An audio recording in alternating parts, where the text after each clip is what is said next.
Peace, family. And as I always say, I pray that the God of all blesses you with happiness, health, prosperity, and wealth. I'm coming today because I've been watching. I'm always keeping an eye out on what's going on, not just in my immediate surroundings, but my community, the country, the planet. You know, and I'm looking at chaos. Has already been erupted and ignited throughout. You know, Trump's term. This dude is really like the beast. He's really like the beast that comes to steal, kill, and destroy, right? And it's like what I see coming though. Like last week, I called him out like his Gestapo agents, going around harassing people.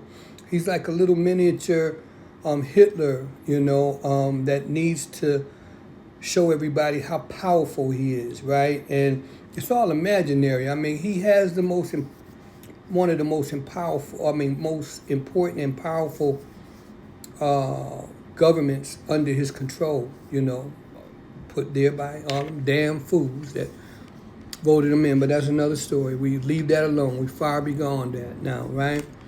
But anyway, it's like I see a civil war coming because what I see this cat doing is he's ramping up all of this chaos and the killings of innocent people. That's trying to get away. They say clear the way, and then when they clearing the way, they shoot the lady in the face, right? And I'm looking at how the hypocrisy. Whereas I was just looking at how and reading about how there was a hacker that's got thousands of that's got a bunch of the ICE agents identification, their identity, right? Know where they live at. Now they're in a panic. Some of them even quitting now, right?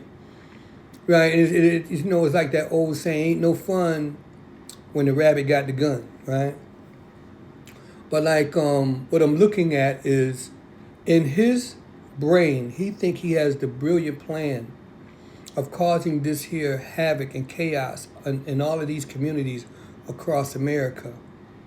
Because what he wants to do is to call martial law, right? Whereas, it's a complete police state across the country. But like I was looking at something earlier today, and it was I don't know if he was white or whatever, but European or whatever. But he was quoting Malcolm X. The reporter was saying like, we've come. You're talking about dark times, and the dude was like, this is dark times. You got people getting shot, women getting shot with their children in the car, in the face, not just once, but twice, trying to exit a situation, trying to de-escalate, right? And Trump's Gestapo boys kill her. We all know about that now, right? But what I see is he feels as though when he does this here, this martial law thing, that he will have complete control of the country.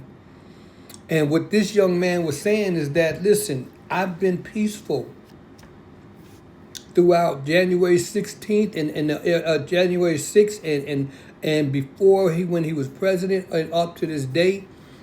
But the guy was saying like, no more. He says, they shot the first shot and now we got to come ready by any means necessary.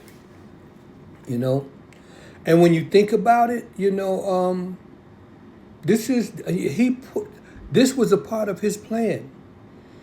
And the thing about it, he really believes that his soldiers can lock down, I think it's 350 million people. They could have what? A couple of million, 3 or 4 million. ain't enough to lock down 350 million people that's sick and tired of the chaos. Every day, this devil in the White House is causing havoc while he's robbing the country blind. Every move he makes, there's a dollar sign on it. And he keeps us so focused on the chaos and the shock and awe that we don't see how he's robbing us. But the reality of it is that, he won't get far with this here.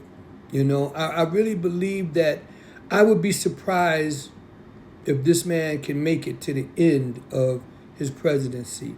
And I'm not talking about necessarily violence. I mean, a person that has this much hatred inside of them, a person that carries out malicious, evil orders and give power to others to do the same thing, handing out so much dark energy.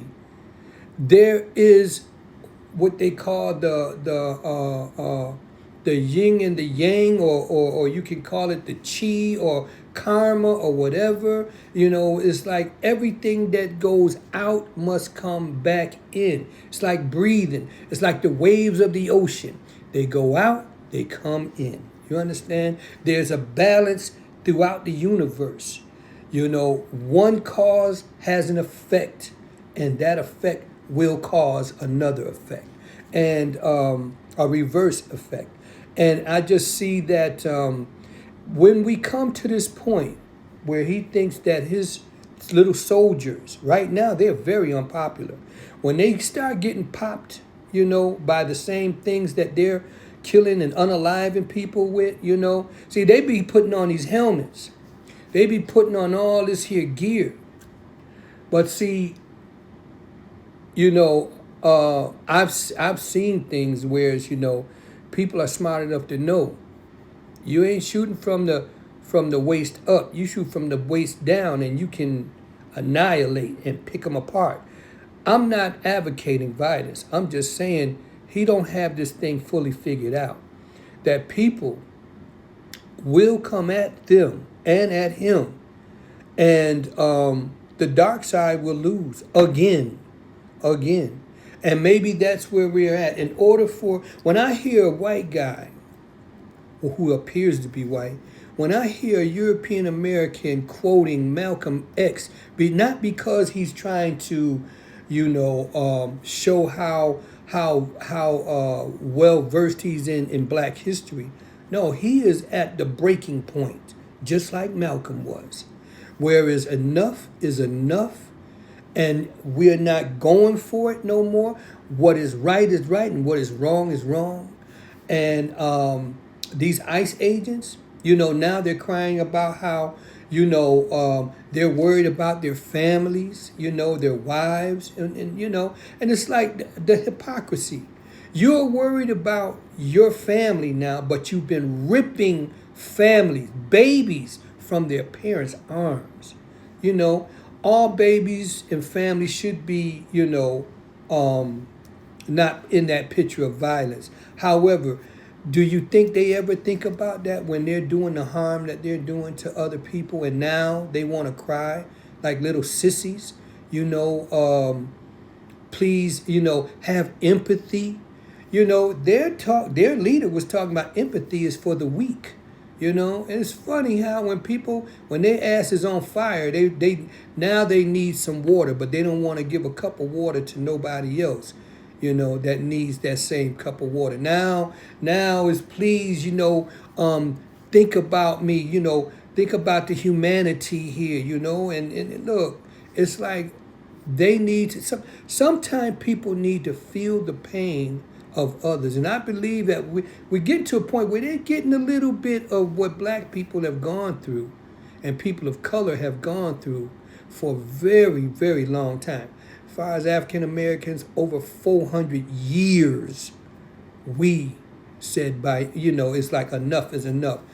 And right now, we're holding out and we're holding back. And please, I pray that you continue, because they will never learn until they feel the full heat of what we've been through. Hopefully they'll survive.